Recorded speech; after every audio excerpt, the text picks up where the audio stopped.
दोस्तों आज का किचन टिप्स बहुत यूज़फुल है जो मैं अपने घर और किचन में इस्तेमाल करती हूँ। जी हाँ दोस्तों, क्या दोस्तों आपने कभी छन्नी से रोटी बनाई है? नहीं बनाई है तो अब चलिए बना लेते हैं। चलिए दोस्तों टिप्स को शुरू कर लेते हैं। नमस्कार दोस्तों, क्रिएटिव क्राफ्ट में आप सभी का स्वागत है। दोस्तों पहला है टिप मेरा इस तरीके से है सल्ट को लेके। जब भी दोस्तों हम सल्ट को प्रेस करते हैं, आपने देखा होगा कि जो बिगनर रहते हैं उनको नहीं पता रहता है कि सल्ट को किस तरीके से प्रेस करा जाता है। तो सबसे पहले बटन को लगा लेना है। प्रेस कहाँ से शुरू करना है? बाजू को पहले मुझे अच्छे तरीके, जैसे अब आप देख पा रहे हैं इस तरीके से बाजू पे प्रेस कर लेना है। और बाजू पे प्रेस करने के बाद मुझे दोनों बाजू को पहले प्रेस कर लेना है। और प्रेस करने के बाद मुझे ये जो पीछे वाला पार्ट है इसको मुझे पलट के, बटन वाला पार्ट मुझे नीचे कर लेना है। जो पीछे वाला पार्ट है मुझे उसको ऊपर कर लेना है। इसके ऊपर प्रेस कर लेना है अच्छी तरीके से। जितने भी सलवटे वगैरह है अच्छी तरीके से प्रेस कर लेना है।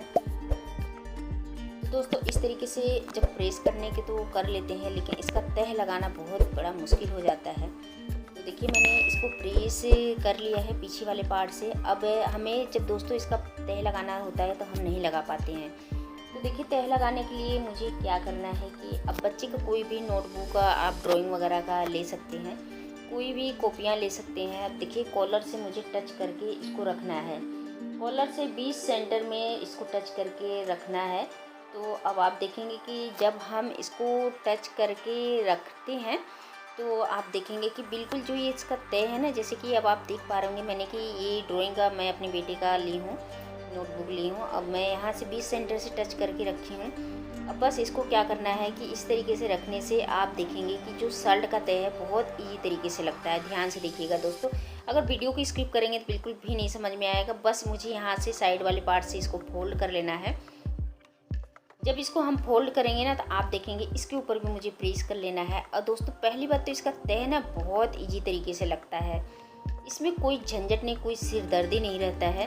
अब देखिए आपके सामने मैं कर रही हूँ, जो बाजू वाला पार्ट है ये भी अपने आप ही इसके ऊपर जब रखेंगे तो तह का शेप आ जाएगा। तो दोस्तों अब देख पा रहे होंगे कि इसके ऊपर भी मुझे प्रेस करना है।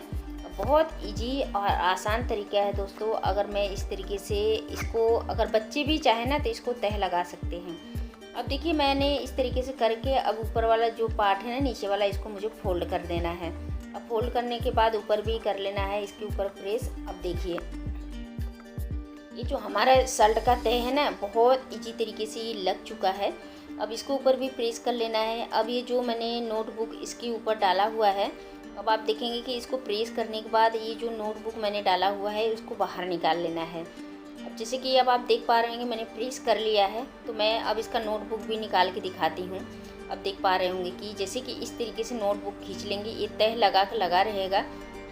अब नोटबुक इजीली तरीके से आप खींच सकते हैं। तो दोस्तों इसी तरीके से जितने भी सल्ट आपके घर में है ना, जब भी प्रेस करने का किसी किसी को इतने नॉलेज नहीं रहता है, तो इस तरीके से नोटबुक रख के बहुत ईजी तरीके से आप अपने सल्ट को प्रेस कर सकते हैं। अब देखिए होता क्या है कि अब मैंने मोजा ले लिया है। अब मोजे में मैं कंघे को डाल रही हूँ। अब कंघे को क्यों डाल रही हूँ चलिए इसको भी जान लेते हैं दोस्तों। जब भी हम कभी अपने बेड शीट का चादर वगैरह सही करते हैं तो आपने देखा होगा कि चादर तो सही करते हैं, लेकिन जब हाथों से करते हैं तो आपने देखा होगा हमारा नाखून दर्द होने लगता है, या नाखून के साइडों वाली जो स्किन होती है वो भी दर्द होने लगता है और स्किन भी छिल जाती है। तो स्किन ना छिले तब देखिए जब भी आपको इस तरीके से बेड शीट वगैरह चादर सही करना हो तो बस जैसे कि मैंने कंघे में मोजा डाला हुआ है, कंघे मोजे के अंदर कंघा डाला हुआ है, बस इसी तरीके से आपको क्या करना है, बस इसको प्रेस कर लेना है। अब देखेंगे कि बहुत इजी तरीके से ये हमारा जो बेड शीट चादर है बहुत इजी तरीके से इसके अंदर प्रेस भी हो जाता है। अब बाकी काफ़ी अच्छी तरीके से कवर भी हो जाता है। अब देखिए मैं साइडों से भी थोड़ा सा दबा के दिखा रही हूँ, काफ़ी अच्छा वर्क दोस्तों करता है। तो आप यही ट्रिक आजमाइएगा। जब भी हम बेड वगैरह के चादर वगैरह सही करते हैं तो हमें बहुत ज़्यादा प्रॉब्लम सी हो जाती है। तो दोस्तों अपने प्रॉब्लम को हल करने के लिए बहुत इजी तरीके से इस ट्रिक को आप ट्राई कर सकते हैं। आई होप दोस्तों कि ये छोटा सा ट्रिक है आप सभी को ज़रूर पसंद आया होगा। अगर दोस्तों ये ट्रिक आप सभी को ज़रा से भी पसंद आता है तो प्लीज़ दोस्तों हमारे वीडियो को लाइक कर दीजिएगा। चैनल पे पहली बार है, चैनल को सब्सक्राइब भी ज़रूर कर लीजिएगा। आप देख पा रहे होंगे कि बहुत इजी तरीके से मोजे की हेल्प से मैंने ये कंघा के हेल्प से ही हमारा बेड शीट चादर बिल्कुल ओके हो जाता है। दोस्तों ये बहुत ईजी और आसान तरीका है। चलिए दोस्तों अगला है टिप भी देख लेते हैं। जब भी हम कभी दीवार वगैरह पे कील ठोकते हैं तो आपने देखा होगा ज़्यादातर हमारे अंगुली में या अंगूठे में चोट लग जाता है। जब चोट लग जाता है बहुत ज़्यादा दर्द होता है और दिक्कत भी होता है। ज़्यादातर आपने देखा होगा या तो अंगुली में लगती है या तो अंगूठे में लगती है चोट। जब भी हम इस तरीके से कील को ठोकते हैं कहीं पे भी, तो दोस्तों हमारे अंगुली में ना लगे और अंगूठे में ना लगे तो देखिए इस तरीके से क्लॉथ पिन ले लेना है। जब भी कहीं पे कील को अटैच करना है तो बहुत ईजी तरीके से आप इस तरीके से कर सकते हैं। अब देखिए ऐसे कहीं भी कील को अगर आप अटैच करेंगे ना तो बहुत ईजी और आसान तरीके से ये हो जाता है। बिल्कुल भी ये सेट हो चुका है, बिल्कुल भी नहीं निकल रहा है। तो दोस्तों बहुत ही कमाल की ट्रिक है। इस ट्रिक को आप एक बार ज़रूर ट्राई करके देखिएगा। आपके हाथ में चोट नहीं लगेगी, आपकी उंगली में चोट नहीं लगेगी। और आप जब दोस्तों इस तरीके से जब चोट लग जाता है हमारे हाथों में तो बहुत ज़्यादा हमारे साथ समस्या भी होता है, कोई काम भी हम नहीं कर पाते हैं। तो जब भी कभी ऐसा अगर ट्रिक आप सभी को ट्राई करना है तो आप क्लॉथ पिन ले लीजिए। दीवार में कभी ऐसा होता है कील को जब ठोकना होता है तो चोट लगी जाती है, तो क्लॉथ पिन का ज़रूर इस्तेमाल कीजिएगा। अब आपने देखा होगा जब भी हम कभी रोटी बनाते हैं दोस्तों, जब भी हम कभी रोटी बनाते हैं तो हम क्या करते हैं कि जब रोटियां बनाते समय दोस्तों आपने देखा होगा कि आटा में मतलब ये जो लोई है, लोई में हम क्या करते हैं आटा को बहुत सूखा जो आटा है हम इस तरीके से जब रोटियां बनाते हैं तो इस तरीके से इसके ऊपर हाथों से डालते हैं। तो इससे क्या होता है कि हमारा हाथ भी भर जाता है, हाथ भी किरकिरा हो जाता है और रोटियां भी सही से नहीं बनती है। अब इस तरीके से मुझे हाथों के हेल्प से रोटियां आटा डालना पड़ता है। अब बहुत सारा किचन स्लैब पे आटा भी हो जाता है।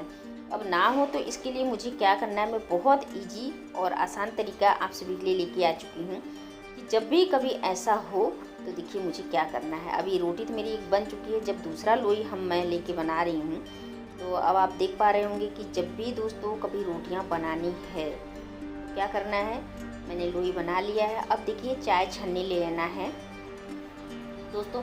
चाय छन्नी हम सभी के घर में रहता है। अगर आटा छना हुआ है तो ठीक है, नहीं छना हुआ है तो आप इसको छान लेना है, बस इतने ही डाल लेना है।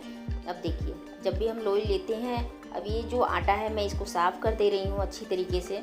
हमारा जो किचन स्लैब है बिल्कुल भी नहीं ये गंदा होगा। और दूसरी बात ये जो आटे की जो मैंने छन्नी लिया हुआ है ना, इससे बहुत ईजी और आसान तरीके से हमारी रोटियां बनती है। बिल्कुल भी आटा वेस्ट नहीं होता है, ना ही किचन स्लैब पे इतना सारा आटा लगता है। अब देखिए मैंने आटे की चाय छन्नी से डाला हुआ है। अब देखिए आटा बिल्कुल भी नज़र नहीं आएगा।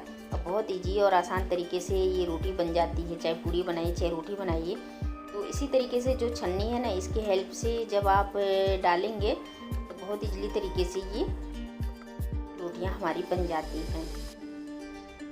बस देखिए 1 से 2 बार मैंने इसके ऊपर डाला हुआ है, ना ही हमारा किचन स्लैब भरा हुआ है, ना ही हमारे किचन स्लैब पे आटा दिख रहा है। तो दोस्तों हाथ में आटा मतलब लगना सही भी नहीं है हर किसी के साथ। तो ये छोटा सा ट्रिक है, इस ट्रिक को आप भी एक बार ज़रूर ट्राई करके देखिएगा। इस तरीके छन्नी में आटा रख लीजिएगा और जब भी रोटी बनाइए तो इसको थोड़ा सा हल्का से इसके ऊपर छाड़ दीजिए। अब देखिए रोटी भी हमारी कम पॉलीथिन की बनी हुई है। अब बहुत ईजी और आसान तरीके से दोस्तों बन जाती है रोटी। तो दोस्तों कभी कभी मतलब ये होता है कि मुझे भी बहुत थोड़ा वो लगता है तो मैं क्या करती हूँ यही ट्रिक आजमाती हूँ। छलनी के हेल्प से मैं रोटियों को बनाती हूँ। अब मुझे काफ़ी अच्छा लगता है ये ट्रिक, तो मेरा तो आजमाया हुआ ट्रिक है, मैं इसी तरीके से ही बनाती हूँ। तो इस ट्रिक को दोस्तों आप भी फॉलो कीजिएगा। किचन स्लैब भी नहीं पड़ेगा, ना ही किचन स्लैब आपका गंदा होगा, ना ही ज़्यादा आटा फैलेगा। आई होप दोस्तों कि आज का छोटा सा ट्रिप है, अगर इनमें से कोई सा भी टिप और ट्रिप आप सभी को ज़रा से भी पसंद आता है तो प्लीज़ दोस्तों हमारे वीडियो को लाइक कर दीजिए। चैनल पहली बार सब्सक्राइब जरूर कर लीजिए। गांव और शहर का नाम बताना नहीं भूलिएगा। तो मिलते हैं इसी तरीके से।